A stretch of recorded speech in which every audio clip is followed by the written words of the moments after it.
Umarangkada na ang kilos protesta ng mga grupong Manibela at Piston. Ang isa sa mga pangunahing hiling ng grupo, maaksyonan na ang temporary restraining order na hiniling nila sa Korte Suprema para sa PUV Modernization Program. Live mula sa UP Diliman sa Quezon City, nasa frontline ng balitang yan si Gerard de la Peña. Gerard, anong latest dyan? Jess, nagsimula na nga magtipon-tipon ang mga miyembro ng Manibela at Piston dito sa University of the Philippines, Diliman para sa isang malawakang kilos protesta. At ang dahilan pa rin ito ay ang pagtutol nila sa PUV Modernization Program. Sa unang pagtataya ng grupo, nasa 10,000 ang inaasahang may kiisa sa protesta at dito pa lang yan sa Metro Manila. May mga mangyayari daw na kaparehong aktibidad sa ilang mga probinsya kung saan naabot sa 100,000 ang kabuoang sasama. Katunayan, nagsimula na kahapon ng ilang tsuper at operator sa Iloilo. Ang plano nila ngayong araw, aalis dito sa UP ng alas 11, saka magtutungo sa Welcome Rotonda. Bandang alauna naman ay tutulak na sila papuntang Menjola.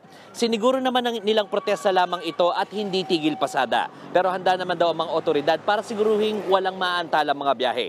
Ang hiling pa rin ng mga grupo, sana raw ay maglabasan ng temporary restraining order ang Korte Suprema laban sa pagpapatupad ng programa. Kung hindi man, sana raw ay ang Malacanang na magdesisyon na ibasura na o pag-aralan pa ng mas maigi ang programa. Hanggang sa katapusan na lang ng Enero, papayagang bumiyahe mga hindi nag-consolidate ng prangkisa o yung mga hindi umanib sa kooperatiba. Pagpasok ng Pebrero, huhulihin na ang mga ito dahil maituring na silang kolorum. Jess, sa ngayon ay medyo marami na nga mga miyembro ng Manibela at Piston dito sa UP.